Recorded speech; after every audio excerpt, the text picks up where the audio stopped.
And welcome to your own channel जिसका नाम है क्रोमोसोम क्लासेस। तो आज ये हमारा तीसरा सेशन है। इससे पहले हमने कौन से दो सेशन किए हैं, क्या आपको याद है?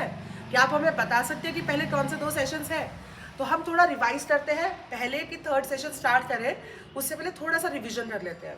तो आप मुझे बताइए कि आपने कौन कौन से टॉपिक पढ़े हैं। पहले मैं पढ़ा था क्रोमोसोम का स्ट्रक्चर, पढ़ा था या नहीं पढ़ा था? फिर दूसरे में पढ़ा था हमने सेल साइकिल क्या होता है, सेल डिवीजन क्या होता है, और सेल साइकिल के कितने दो पार्ट्स हैं, इंटरफेज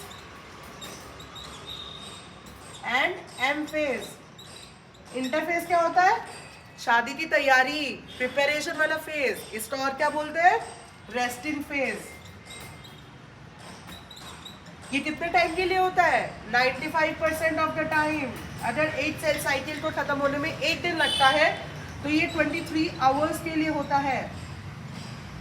कितने के लिए? 23 आवर्स के लिए। और एम फेज क्या होता है? डिवाइडिंग फेज, असली शादी का दिन जो कि बहुत छोटा होता है। जैसे कि 1 या 2 दिन की शादी होती है, वैसे ही एम फेज सिर्फ 1 आवर के लिए होता है या फिर 5% के लिए होता है। क्या बात समझ में आ रही है? फिर इसके बाद इंटरफेस कितने टाइप का होता है, कितने पार्ट्स में डिवाइडेड है? G1, S, G2 phase. G1 क्या होता है? गैप 1। S क्या होता है? Synthesis phase. और G2 क्या होता है? Gap 2 phase. G1 में क्या होता है? सेल अपने आप को एनलार्ज करता है, प्रिपेयर करता है। S फेज में क्या होता है? जैसा कि नाम बता रहा है, सिंथेसिस फेज। इसमें क्या होता है? डीएनए कंटेंट डबल होता है। नंबर ऑफ क्रोमोसोम्स क्या रहते हैं? सेम। ये डीएनए कंटेंट डबल होता कहाँ है? न्यूक्लियस में। और जो सेंट्रोसोम है, जो हमने आगे पढ़ा था, वो सेंट्रोसोम कहाँ होता है? साइटोप्लाज्म में। वो भी क्या होता है? डुप्लीकेट होता है एस फेज में होता है।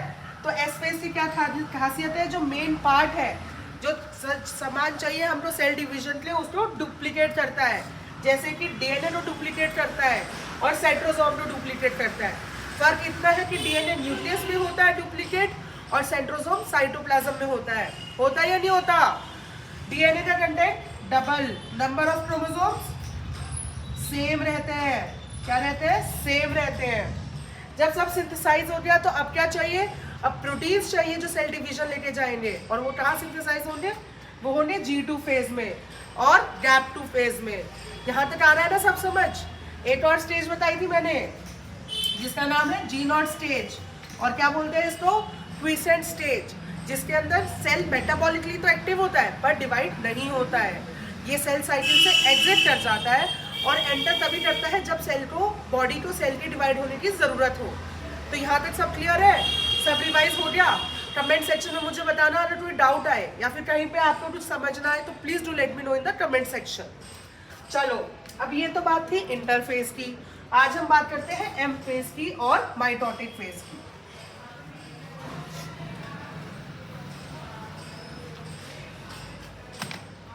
अब एम फेज को क्या क्या बोलते हैं?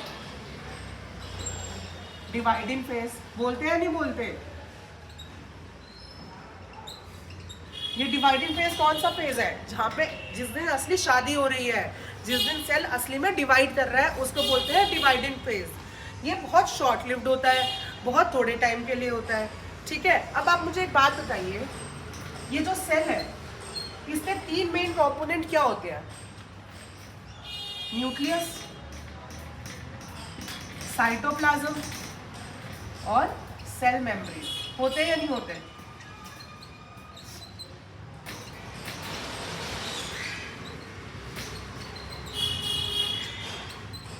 ये एक सेल के 3 मेन कंपोनेंट होते हैं। तो हम क्या करते हैं, एम फेज को भी 2 पार्ट में डिवाइड कर देते हैं। क्यों?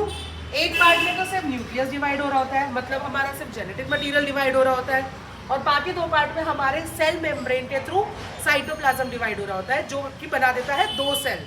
तो एम फेज को हम 2 पार्ट में डिवाइड कर सकते हैं, कैरियोकाइनेसिस, जिसका मतलब है डिवीजन ऑफ जेनेटिक मटेरियल,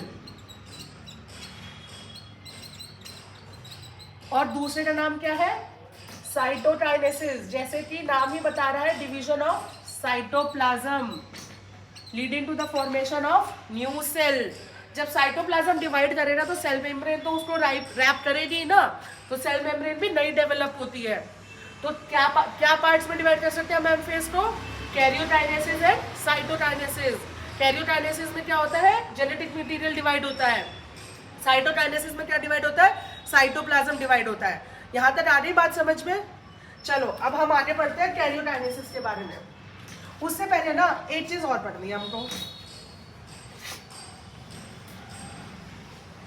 हमारे में कैरियोकाइनेसिस में दो टाइप की होती है। एक होती है माइटोसिस, दूसरी होती है मियोसिस। ओके, तो दो टाइप की सेल डिवीजन होती है, माइटोसिस और मियोसिस। पर हम इसे क्लासिफाई करने से पहले ये समझना जरूरी है कि क्या होता है माइटोसिस, क्या होता है मियोसिस और कहाँ कहाँ होती है। तो आप सोच सकते हैं कि हमारी बॉडी में सेल डिवीजन कहाँ कहाँ होती है। एक तो नए सेल्स बनाने के लिए, पुराने सेल्स को रिप्लेस करने के लिए, कोई भी डैमेज्ड पार्ट है उसको रिन्यू करने के लिए बनते हैं। पर हमारी जो प्रोपोगेशन है, जो रिप्रोडक्शन है, उसके लिए जो हमारे स्पर्म सेल्स या गैमीट्स बनते हैं, वहाँ पे भी तो सेल डिवीजन की ज़रूरत है, राइट। तो हमारी बॉडी में जो दो टाइप की सेल डिवीजन है, माइटोसिस और मियोसिस। माइटोसिस तो वो सारे काम करता है जो सेल रिप्लेसमेंट वाले होते हैं या सिमिलर सेल को डिवाइड करना होता है, ठीक है। मियोसिस क्या करता है? मियोसिस करता है गैमीट फॉर्मेशन। अब इस गैमीट फॉर्मेशन पे हम बाद में आएंगे, पहले हम समझते हैं कि माइटोसिस होता क्या है, कैसे कैसे सेल इसके अंदर डिवाइड होता है, ठीक है।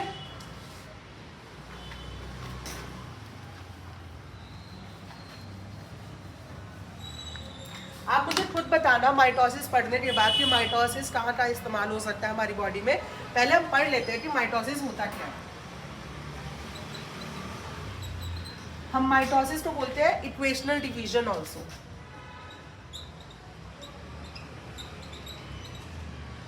ये क्यों बोलते हैं ये मैं आपको एंड में समझाऊंगी, ठीक है। पर ये याद रखिएगा, माइटोसिस को बोलते हैं हम इक्वेशनल डिवीजन। माइटोसिस के होते हैं 4 पार्ट।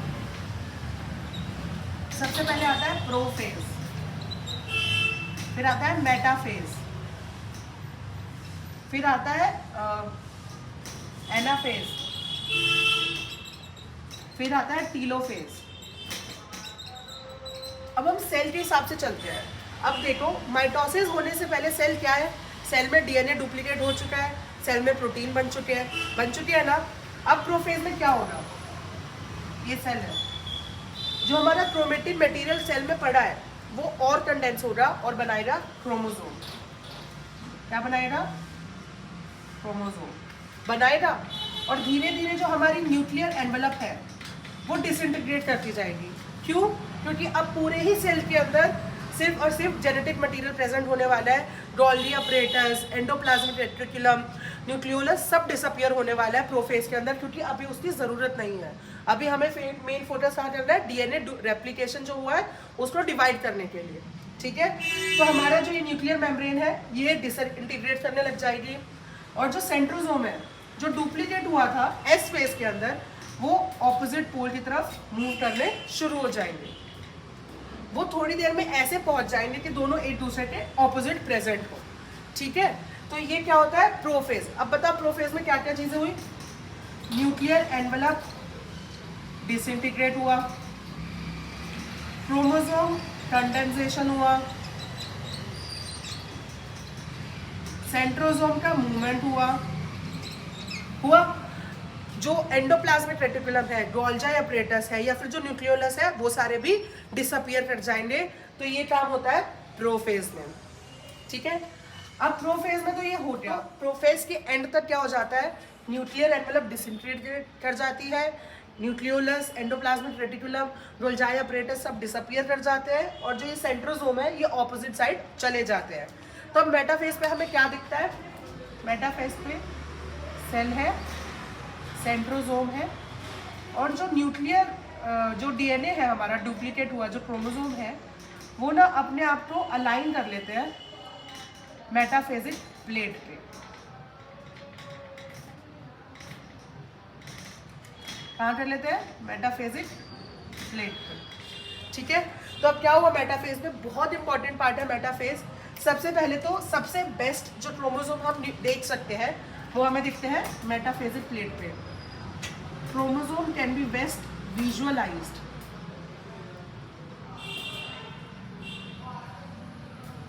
एट मेटाफेज, ठीक है।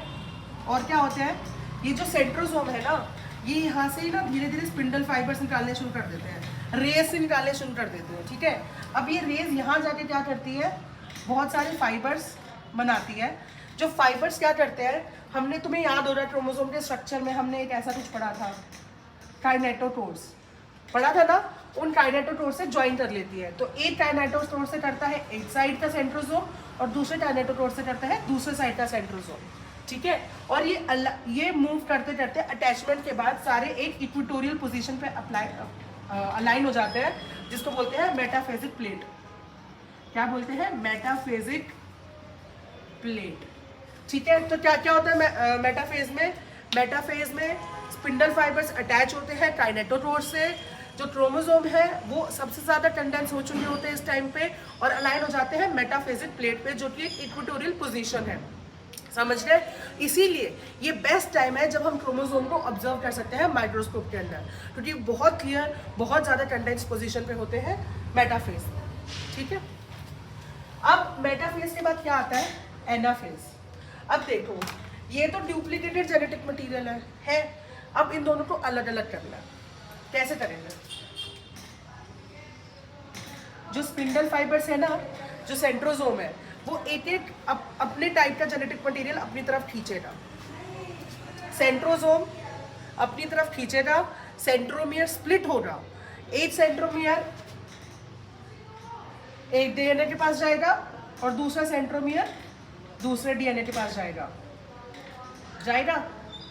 क्योंकि अब ये काइनेटोटोर से जुड़े हुए हैं स्पिंडल फाइबर्स। तो ऐसा कुछ स्ट्रक्चर बनेगा जिसके अंदर डीएनए के सेंट्रोमियर स्पिंडल फाइबर से अटैच्ड है काइनेटोटोर के थ्रू। वो क्या करेंगे, डिटैच होने के बाद अपने अपने सेंट्रोसोम की तरफ मूव करना शुरू कर देंगे। अब क्योंकि ये ज्वाइन है काइनेटोटोर से, तो जो सेंट्रोमियर है वो आगे होगा और जो क्रोमेटिड की आर्म्स है, पी आर्म और क्यू आर्म, वो पीछे होंगी। तो ये होगा एनाफेज में। क्या होगा एनाफेज में, स्प्लिटिंग ऑफ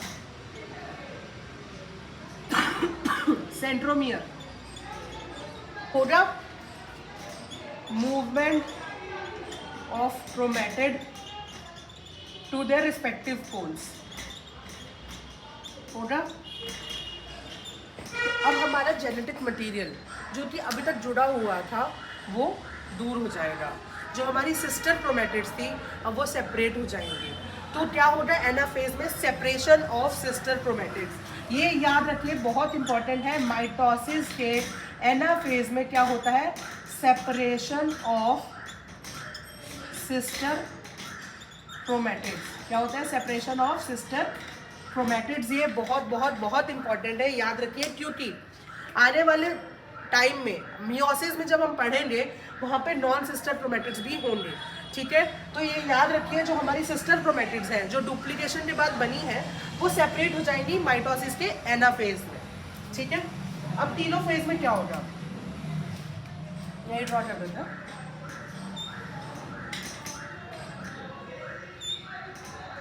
टीलोफेज में एक पॉइंट में यहाँ पे सारा जेनेटिक मटेरियल इकट्ठा हो जाएगा, एक इधर। जो हमारे क्रोमोसोम है वो डीकंडेंस कर जाएंगे और क्या बना लेंगे, क्रोमेटिन मटेरियल। क्या बना लेंगे, क्रोमेटिन मटेरियल। उसके बाद हमारी न्यूक्लियर एनवेलप रीअपियर होनी शुरू हो जाएगी और साथ साथ न्यूक्लियर एनवेलप के जो हमारे एंडोप्लाज्मिक रेटिकुलम है, गोल्जी अपरेटस है, जो हमारा न्यूक्लियोलस है, वो भी रीअपियर हो जाएगा। अब देखो, हमारा मेन काम हो गया। एक न्यूक्लियस से हमने काइंड ऑफ 2 न्यूक्लियस बना लिए, पर अभी भी 2 सेल नहीं बने हैं। क्यों, क्योंकि ये सिर्फ कैरियोकाइनेसिस है जहाँ पे separation of genetic material discuss किया जाता है। अब इसके बाद क्या होगा, साइटोकाइनेसिस। साइटोकाइनेसिस में क्या होगा, ये जो सेल है ये डिवाइड होके 2 सेल बना लेंगे और क्या होगा, हमारे एक सिंगल सेल से जिसके अंदर जेनेटिक मटेरियल ऐसे था, क्या बन रहे, दो सेल जो कि सिमिलर है अपने पेरेंट सेल के, है या नहीं है। तो हम साइटोकाइनेसिस आने वाले चैप्टर में पढ़ेंगे, आगे नेक्स्ट सेशंस में पढ़ेंगे। क्या आपको यहाँ तक सब समझ में आ गया क्या होता है माइटोसिस में? माइटोसिस में दो चीज़ें होती है, एक है कैरियोकाइनेसिस, दूसरा है साइटोकाइनेसिस। कैरियोकाइनेसिस में क्या होता है, जेनेटिक मटेरियल डिवाइड करता है। कैरियोकाइनेसिस ऑफ माइटोसिस के कितने पार्ट है, prophase, metaphase, anaphase and telophase.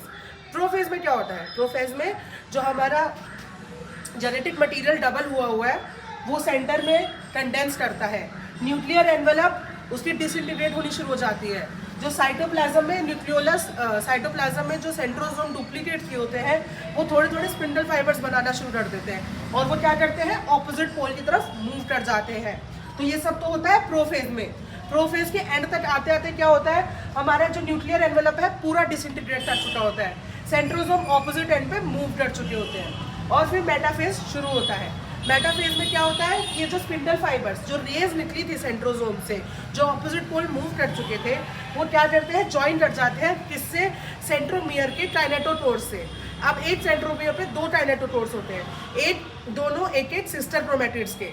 तो एक साइड का पोल एक काइनेटोटोर से ज्वाइन करता है और दूसरे साइड का पोल दूसरे काइनेटोटोर से ज्वाइन कर जाता है और वो स्पिंडल फाइबर्स ऐसे मूवमेंट कराते हैं क्रोमोसोम की, वो सारे क्रोमोसोम सेंटर में इक्वेटोरियल पोजीशन में अलाइन कर जाते हैं, क्या बनाते हैं, मेटाफेजिक प्लेट। क्योंकि ये सबसे ज़्यादा कंडेंस फॉर्म में है इस टाइम पे क्रोमोसोम, क्योंकि ये एकदम इक्वेटोरियल पोजीशन पे है, तो ये बेस्ट व्यू किए जाते हैं इस टाइम पे माइक्रोस्कोप के अंडर।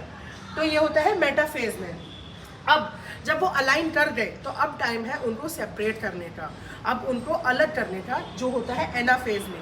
जो स्पिंडल फाइबर्स हैं जो काइनेटोटोर से जुड़े हुए हैं वो अपनी तरफ खींचते हैं, जिसकी वजह से सेंट्रोमियर है, जो एक सेंट्रोमियर है वो स्प्लिट कर जाता है और दो सेंट्रोमियर बना देता है।